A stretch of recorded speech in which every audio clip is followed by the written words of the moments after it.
할렐루야. 네. 하나님의 은혜와 사랑이 우리 가운데 충만한 줄 믿습니다. 네. 2020년 우리 소망교회에 표가 있습니다. 이 앞에 보면 뭐라고 되어 있죠?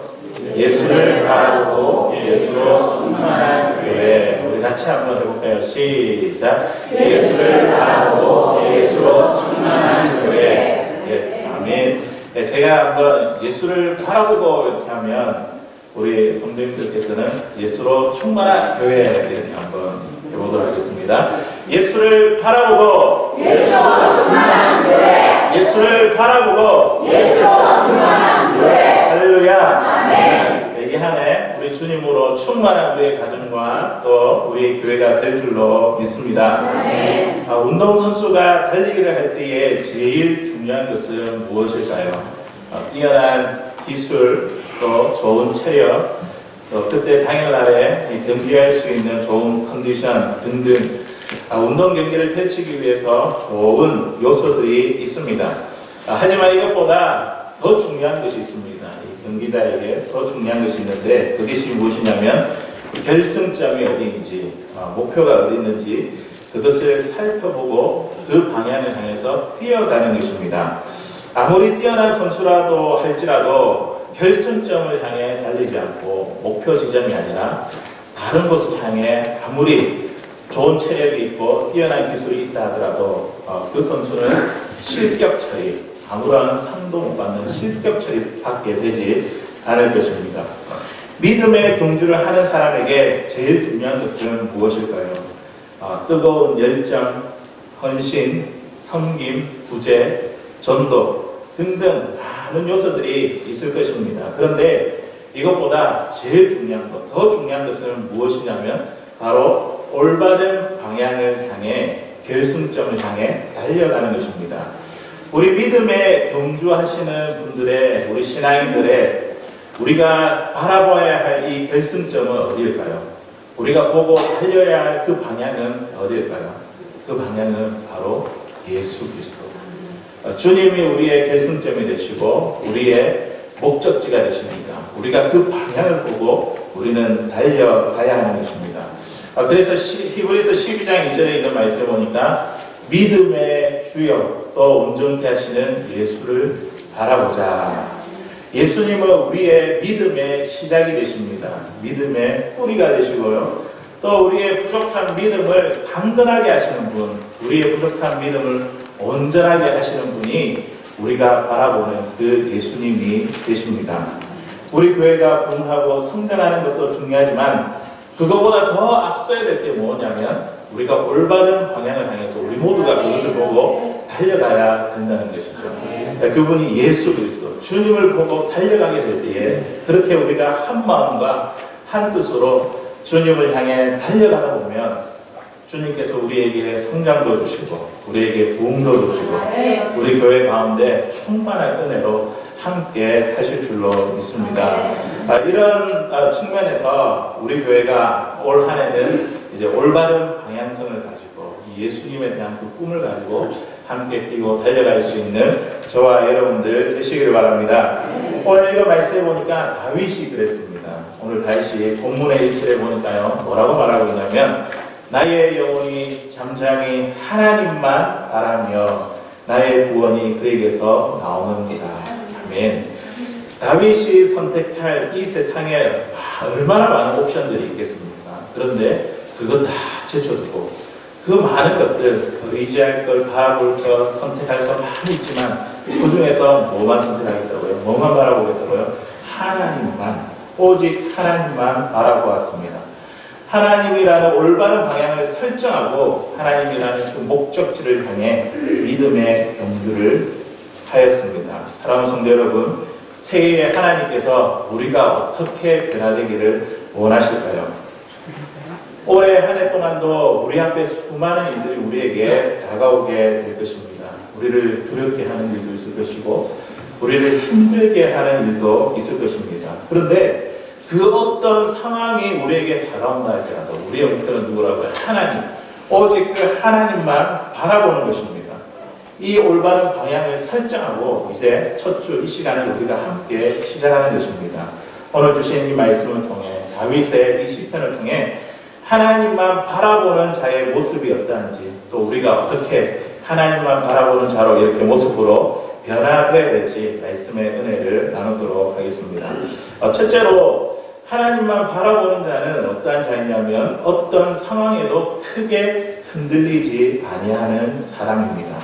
오늘 본문에 있는 이 2절에 있는 말씀인데요. 우리 같이 한 번 더 읽어보도록 하겠습니다. 이 2절에 있는 말씀 시작. 오직 그만이 나의 반석이시요 나의 구원이시요 나의 요새시니 내가 크게 흔들리지 아니하리로다. 아멘.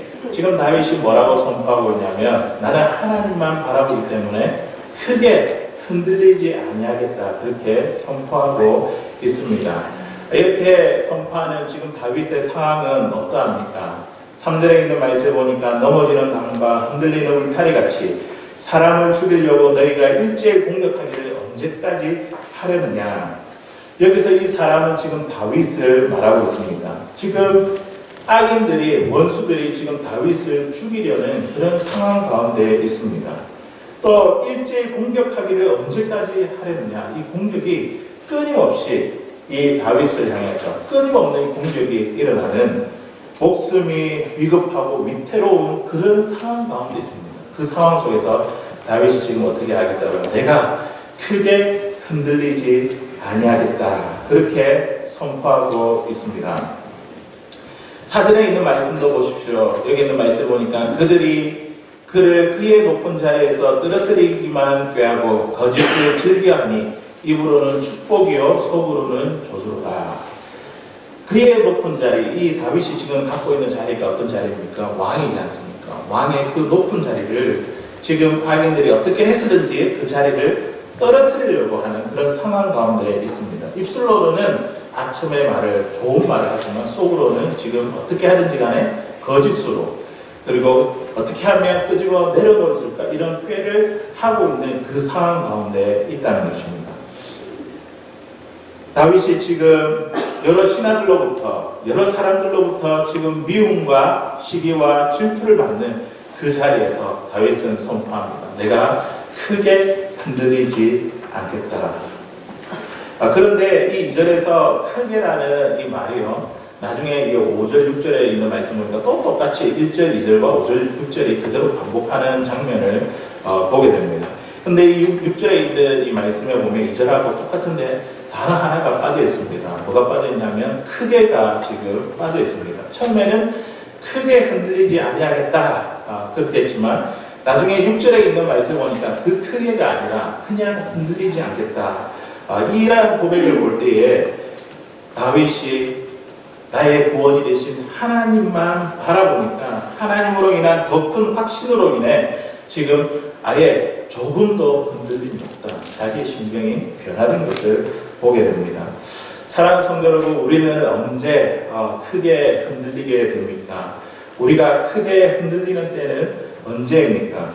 다윗과 같이 생명이 걸려있는 그 문제로 인하여 우리가 어떻게 해야 될지 모르는 다급한 순간 가운데 우리의 마음이 크게 흔들리지 않습니까? 앞으로도 뒤로도 옆으로 또 사방이 꽉 막혀있는 그 상황, 우리를 향해서 크게 흔들리는 그런 상황이 우리 눈앞에 다가올 때가 많습니다. 주변 사람들이 나를 미워하고 시기와 질투, 중상모략을 하며 억울하게 누명을 씌울 때 우리는 우리의 믿음이 크게 흔들리는 것은 아닙니까? 저에게 있어서 제 믿음이 크게 흔들릴 때는 하나님께서 저의 생각과 계획대로 이렇게 다르게 행하실 때에 때로는 그 마음이 흔들리기도 합니다. 저희가 등보로 이사 왔을 때에 교회 근처에 이제 가까운 곳에 집을 구할 수 있도록 하나님께 이렇게 기도를 드렸습니다. 우리 성도님들 다 아시겠지만 하나님께서 정말 짧은 시간 안에, 이틀 안에 교회 가장 가까운 곳에 저희 가정의 집을 허락해 주셨습니다. 저희가 생각한 대로, 저희가 계획한 대로 하나님께서 그 뜻을 이루어 주셨습니다. 이럴 때는 저희가 별로 흔들릴 게 없습니다. 오히려 감사하지 않습니까? 기도하는 대로 뜻대로 이렇게 잘 해결해 주셨습니다. 하지만 이 아이들이 이제 9월달에 학교에 들어가야 되니까 그 학교를 등록하는 그 순간에 보니까 이곳 주위에 이제 학군이 별로 좋지 못했습니다. 저희 가정이 지금까지 지나온 경험을 통해서 우리 가정 가운데 주신 믿음이 있는데 그게 뭐냐면 하나님께서 우리에게 주신 것이라고 한다면 그 무엇이든지 우리 가정에 가장 좋은 것이다. 이런 믿음이 이제 우리 가운데 있었습니다. 그래서 그래도 하나님께서 우리 가정에 또 우리 딸과 우리 아들에게 하나님께서 제일 좋은 것을 주신 분이야. 아멘 하고 그렇게 마음속에 변해였습니다.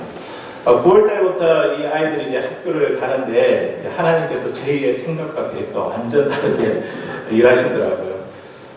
수업을 보니까 이 큰 딸 아이는 수업 진도도 지난 학교보다 한 학년의 진도가 느리고 또 숙제도 별로 없고 중학생인데 다시 초등학교로 들어가는 그런 기분이었습니다.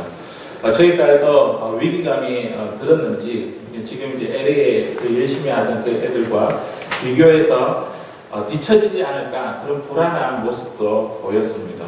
저는 우리의 생각과 계획에 다르게 일하시는 그 하나님을 보면서 하나님 정말 우리 가정 가운데 가장 좋은 것을 주신 건 맞는가요?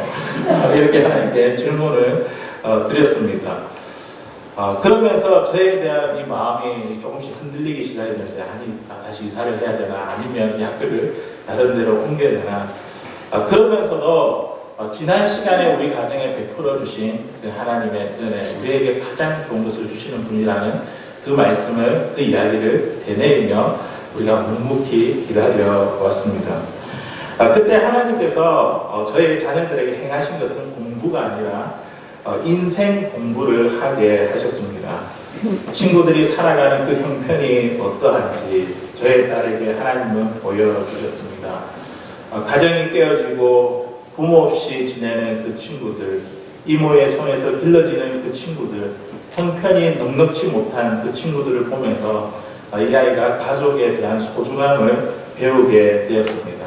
그리고 자기에게 주어진 삶에 감사하는 아이가 되었습니다. 얼마나 감사합니까? 하나님을 바라보니 하나님께서 우리 가정에 가장 좋은 것을 주신 것이 맞습니다. 분명합니다. 분명히 틀림없이 맞습니다. 사랑하는 성도 여러분, 우리를 두렵게 만드는 것은 무엇입니까? 우리의 삶 가운데 우리를 조급하게 만드는 것은 무엇입니까? 세상이 지금 우리에게 여러 가지 옵션을 주고 있지는 않습니까? 이거 선택해라, 이걸로 해라, 하나님을 의지하지 말고 이것들로 해라, 그렇게 하지 않습니까? 오늘 이 다윗이 바라보았던 그 하나님, 그 하나님만 바라볼 수 있는 저와 여러분들 되시길 바랍니다. 이 하나님을 바라보는 자는 크게 흔들리지 아니하겠다, 아니 조금도 흔들리지 아니하겠다는 그 다윗의 고백이 저와 여러분들의 고백 되시기를 주의 이름으로 간절히 소원합니다. 두 번째로 하나님만 바라는 자는 어떠한 자이냐면 항상 하나님을 의지하는 자입니다. 오늘 읽은 본문의 8절에 있는 말씀 우리 다시 한번 읽어보도록 하겠습니다. 8절에 있는 말씀입니다. 시작.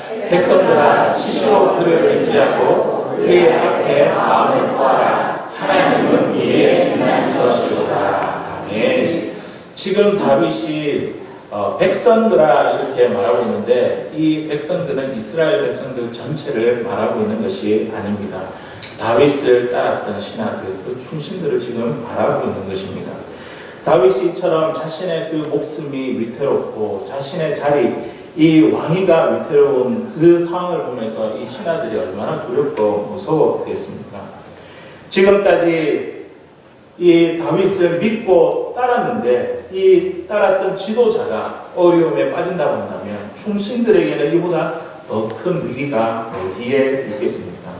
다윗은 이러한 신하들, 이러한 충신들의 마음을 알고 입을 열어서 백성들아 하면서 뭐라 이야기하냐면 그를 의지하라. 나를 의지하지 말고 하나님을 의지하라. 지금 그렇게 말하고 있는 것입니다. 하나님을 의지하는데요, 그냥 의지하는 것이 아니라 그 앞에 나와 있는 단어가 있죠. 어떻게 해요? 시시로.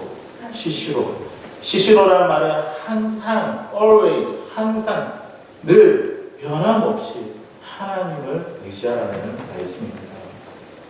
이 말은 우리가 하나님을 의지하고 싶을 때만 의지하는 것이 아니라 하나님을 의지하기 어려운 지금 같은 그런 두렵게 만드는 그런 상황 가운데서도 흔들리지 말고 그 하나님을 늘 의지하는, 변함없이 의지하는, 이것이 바로 시시로 하나님을 의지하는 것입니다. 우리 신앙인들이, 믿는 자들이 이제 주일날에 이렇게 교회 나와서 하나님 앞에 예배를 이렇게 드리면 우리가 하나님을 잘 의지하는 것 같습니다. 하지만 우리가 예배를 마치고 집으로 돌아가면 어떻습니까? 하나님이 어디에 계신지 보이지 않습니까? 하나님을 의지하는 것이 아니라 하나님이 아닌 다른 것에 의지할 수 있는 것들을 많이 바라보고 의지하는 우리의 모습을 보게 됩니다. 이것은 시시로 하나님을 의지하는 것이 아닙니다. 우리가 교회에 있어서 예배를 드릴 때도 하나님을 의지할 뿐만 아니라 교회 밖에서, 가정에서도, 직장 생활에서도, 우리가 또한 시니어 센터에서도 하나님을 의지하는 것이 바로 시시로 하나님을 의지하는 것입니다. 우리가 항상 하나님을 의지하기가 쉽지 않습니다. 왜냐하면 세상에 의지할 것들이 너무나 많기 때문입니다. 일반적으로 사람들이 의지하는 것은 무엇일까요? 자기와 가까운 사람들, 이 사람을 의지합니다. 그리고 어떤 사람은 권력에 의지하고, 인기에 의지하며, 또 재물에 의지하며, 세상의 쾌락에 의지하고, 자신의 경험에 의지하고, 자신의 배운 지식에, 지혜에 의지합니다. 세상에 의지할 것들이 이처럼 너무나 많기 때문에 하나님을 항상 언제나 변함없이 하나님을 의지하기가 쉽지 않다는 것입니다. 어떤 부자 청년이 예수님께 찾아왔습니다. 그러면서 예수님, 선생님이여, 선한 선생님이여, 그렇게 부르면서 질문을 하는데, 내가 무엇을 하여야 영생을 얻겠습니까? 이런 질문을 드렸습니다.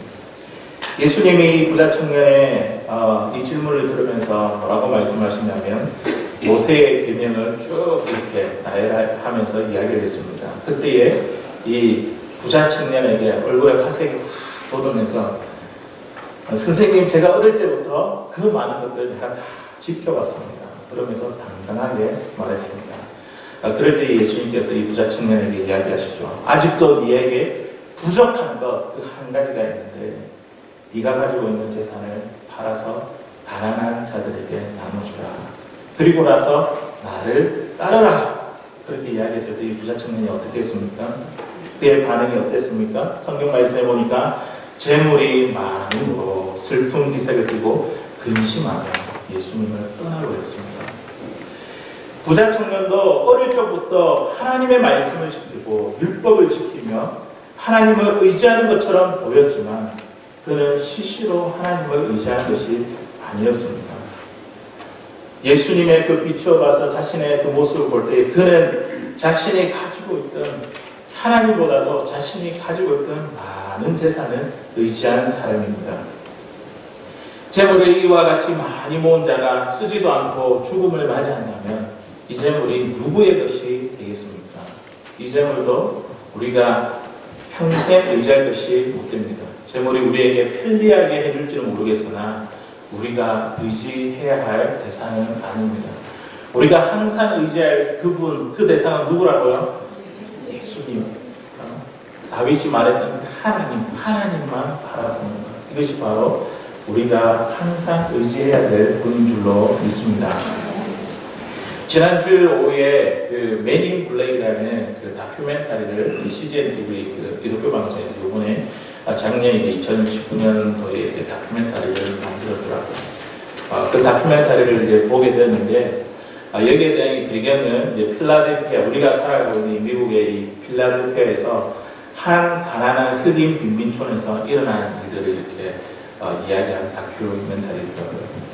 그곳에 있는 아름다운 이웃이 있다는 그 소식이었는데 주인공은 우리와 같이 한국 사람이고, 그러니까 빈민촌의 흑인들만 사는 그곳에서 이렇게 동양인이 한국 사람이 그곳에 들어가 있고 그분이 목사님이고 또 미국에서 정말 마약과 이런 총소리가 끊이지 않는 그 위험한 곳에서 흑인들에게, 이 가난한 그 자들에게 이 하나님의 그 말씀을 지키기 위해서 좋은 이웃이 되기 위해 하나님으로부터 특별한 사명을 받았습니다.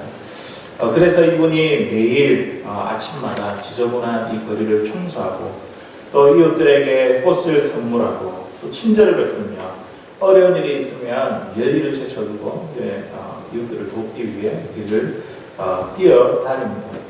아이들을 위해 여름 캠프도 열고 또 겨울이면 이 따뜻한 옷을 전해주기 위해서 이 많은 이제 교회들에게 도네이션을 받아가지고 이렇게 나눠주는 그런 일도 하는 것을 보았습니다.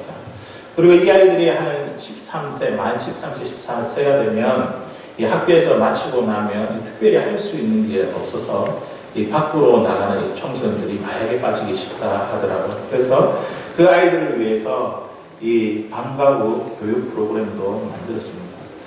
목사님이 사람들에게 좋은 이웃이 되기를 원하고 사람을 사랑하는 이 마음이 통해서 그런지 이제 이웃들이 점점 마음을 열기 시작했습니다. 이제는 목사님의 그 이야기를 경청하고 그 목사님으로서 존경하는 그 마음들, 달라진 마음들을 보게 되었습니다. 그리고 이 마을의 얼룩진 폭력과 미움이 씻겨가고 사랑으로 변해가는 복음의 능력을 보았습니다. 이 한 사람, 그 한 사람이 그 마을에 들어간 하나님의 말씀을 가지고 그냥 예수 믿으라는 것도 아니고 좋은 이웃이 되었는데 그 마을 전체가 변화되는 것을 보게 되었습니다. 이웃을 사랑하라는 이 하나님의 말씀을 실천하기 위해 좋은 이웃이 되기로 결정한 목사님과 저를 이렇게 비교를 하니까 제 모습이 너무나 부끄러웠습니다. 우리 오늘날 현실을 한번 보십시오. 우리가 다른 사람의 일을 돕다가 혹시나 나까지 피해가 될까봐 우리가 잠잠도 그냥 바라보고 있는 이 시대에 우리가 살아가고 있지 않습니까? 말씀은 듣고 우리가 신앙생활을 하지만 현실에 부딪히는 여러 가지 어려움과 염려, 걱정 때문에 이 말씀에 순종하는 것에 있어서 우리가 주저하는 우리의 모습을 보게 됩니다. 이분이 얼마나 오랫동안 이 지역을 섬겼냐면 19년, 굉장히 오랜 시간 동안에 한결같이 이 지역 주민, 마을에 있는 사람들을 섬겼습니다. 이렇게 긴 시간 동안 한결같이 그 한 사람이 그 복음을 가지고 그렇게 좋은 이웃이 되며 그렇게 실천할 수 있었던 그 이유는 무엇입니까? 그 사람이 그분이 사람을 의지한 것입니다. 하나님을 시시로 하나님을 항상 의지했기 때문입니다. 가난한 자의 좋은 이웃이 되라는 그 하나님의 특별한 부르심만 생각하게 되니까 그분이 지금까지 이 사역을 감당하고 있었던 것입니다. 사랑하는 성도 여러분, 하나님만을 바라보는 자는 어떤 자입니까? 하나님을 의지하는 자인데 어떻게 의지한다고요? 시시로 항상 변함없이 하나님을 의지하는 자는 하나님만 바라보는 자인 줄로 믿습니다. 우리가 정말 언제 어디서나 어떤 상황 가운데서도 우리의 방향, 올바른 방향, 그 하나님에 대한 그 시선을 놓치지 않는 저와 여러분 되시기를 주의 이름으로 간절히 소원합니다. 이제 마지막으로 세 번째로 하나님을 바라는 자는 어떠한 자이냐면 하나님 앞에 마음을 통하는 사람입니다. 오늘 8절은 하반절에 있는 말씀이거든요. 우리 8절에 있는 말씀 아까 읽었는데 우리 한 번 더 읽어보도록 하겠습니다. 시작. 백성들아 스스로 그를 의지하고 그의 앞에 마음을 통하라. 하나님의 믿음 위에 일어나는 것이다. 아멘. 다윗이 지금 신하들에게 공면하고 있는 게 아까 처음에는 스스로 하나님을 의지하고 그 다음에 두 번째는 어떻게 하냐면 하나님 앞에 너희의 마음을 통하라. 그렇게 공면하고 있습니다. 통하라는 것은 내 마음에 숨김없이 하나님 앞에 다 쏟아내라는 것이죠. 앞서 이야기했지만 충신들이 가지고 있던 그 마음은 무엇이겠습니까? 이 자리에, 왕의 그 자리에 위태로운 상황 가운데서 이 그를 따랐던 이 신하들의 마음은 어땠을까요? 왕의 자리에서 물러난다면, 왕이 제거가 된다면 그 다음 순서는 누가 될 것입니까? 당연히 그 왕을 따랐던 사람들이겠죠. 그들에게는 두렵고 무서운 마음, 흔들리는 마음, 그 마음을 가지고 있는 것을 이 다윗이 알고 그가 누구에게 지금 토해라고요? 하나님 앞에 숨김없이 너의 마음을 다 쏟아내라. 그렇게 분명하고 있는 것입니다. 하나님만 바라보는 자는 어떤 자냐면 바로 내 마음의 슬픔과 아픔, 고통, 두려운 마음, 이 모든 것들을 하나님 앞에 숨김없이 다 드러내는 사람, 다 토해내는 사람이 하나님만 바라보는 자의 모습입니다. 다윗이 기록한 시편을 한번 보십시오. 대부분 이 다윗의 마음에 대해서 탄식하며 토로하는 시가 시편의 시입니다. 원수들, 악인들, 대적들의 공격으로부터 두려워 떨며 탄식하면서 하나님을 찾고 부르짖는 그 기도문이 다윗이 기록한 시편의 시입니다. 그런데 중요한 것은 다윗이 탄식으로 시작해서 탄식으로 끝나는 것이 아니라 시의 마지막 부분에 보면 꼭 하나님의 그 구원을 광고하고 확신하며 하나님을 찬양하는 것으로 마치게 됩니다. 절망과 탄식으로 시작했다가 이 다윗에게 어떻게 돼요? 하나님을 바라보고 그렇게 탄식하고 마음을 다 토해놓으니까 구원의 소망과 찬양으로 끝나는 것이 바로 다윗의 시편입니다. 이 다윗이 그걸 경험했거든요. 내가 내 마음을 토하니까 하나님께서 내 마음을 고치시고 바뀌어 주시구나. 너희들도 마찬가지로 그 두려운 마음을 가지고 하나님께 토해라는 거죠. 이처럼 하나님 앞에 마음을 토하면 하나님은 토하는 자의 마음을 변화시켜 주십니다. 비록 당장 지금 내 상황 가운데 변화되는 것이 없다 할지라도 하나님은 우리의 마음 가운데 그 탄식이 구원의 소망으로, 그 탄식이 찬양으로, 기쁨으로, 평안으로 변화시켜 주실 줄로 믿습니다.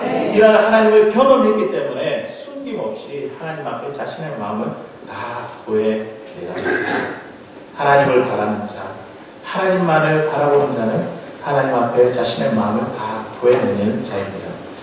일반적으로 사람들은 힘들고 어려우면 자신과 이제 가까운 사람들에게 자기의 속마음을 이야기합니다. 하지만 사람들은 우리의 마음에 대해서 온전히 다 이해하지 못합니다. 우리가 내가 믿었던 사람에게 이렇게 마음을, 속마음을 이야기를 하고 토했다가 우리가 상처받는 일이 한두 번이 아니지 않습니까? 사람에게 내 마음을 토했다가 그 말이 또 다른 사람에게 옮겨지게 되면 그 상처가 더 깊어지는 것을 우리는 경험해 보았을 것입니다. 우리는 먼저 하나님 앞에 우리의 마음을 숨김없이 다 쏟아내고 토해야 될 줄로 믿습니다. 하나님이 나의 아픈 마음과 상처를 만져주시면 내 마음의 탄식이 찬양으로 바뀌게 됩니다. 그때서야 우리는 다른 사람과 내 마음을 나눌 수가 있습니다. 그 말이 다른 사람에게 옮겨져도 우리 상처를 받지 않습니다. 왜냐하면 이미 하나님께서 내 삶 가운데 내 마음을 위로해 주셨기 때문입니다. 믿음이 좋은 이 사도 바울도 한번 보십시오. 그도 참 괴로워서 하나님 앞에 탄식했던 자였습니다. 우리 성경을 한번 찾아볼까요? 로마서 7장 23절에서 24절에 있는 말씀. 우리 성경을 갖고 있는 분 한번 찾아보시기 바랍니다. 우리 사도 바울이 어떤 탄식을 했는지 로마서 7장 23절에서 24절까지 있는 말씀입니다.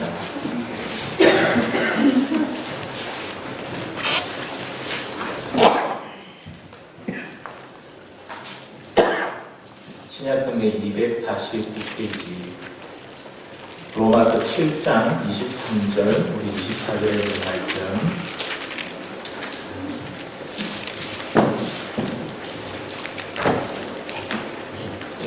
같이 한번 읽어보도록 하겠습니다. 시작. 내 지체 속에서 한 다른 법이 내 마음과 싸워 내 지체 속에 있는 죄로 나를 사로잡아 보는 것을 보는도다. 오라 나는 공부한 사람이로다. 이 사람의 몸에서 누가 나를 건져내랴. 아멘. 믿음이라고 한다면, 복음을 전하는 자라고 한다면 정말 신앙의 가장 큰 본을 보여준 이 사도바울조차도 그가 자신의 그 마음을 보면서 이렇게 탄식하며 괴로워했던 것을 보게 됩니다. 뭐에 대해서 지금 탄식하고 있습니까? 자신이 마음에서 원하는 것과 자신의 육체가 원하는 것이 달라서 갈등을 느끼며 이 싸움 때문에 탄식하고 있습니다. 자신의 마음은 뭡니까? 하나님의 법, 하나님을 따르는, 하나님을 사랑하는 것, 이거 자기가 원하는데 육신은 자꾸만 죄악으로 가고 하나님의 말씀이 아닌 육신이 좋아하는 것으로 가는 내 마음과 육신이 자꾸 충돌하고 싸우는 것, 이것 때문에 괴로워서 오라 나는 공부한 사람이다. 누가 나를 이 사망의 몸에서 건져내라. 우리도 그렇지 않습니까? 우리의 마음으로는 정말 하나님을 사랑하고 하나님을 찬양하고 하나님만을 섬기고 싶은데 육신은 자꾸만 다른 방향으로 쾌락을 쫓아서 죄의 방향으로 그렇게 만들어갑니다. 이 사도 바울조차도 그런 탄식을 하나님 앞에 쏟아부었습니다.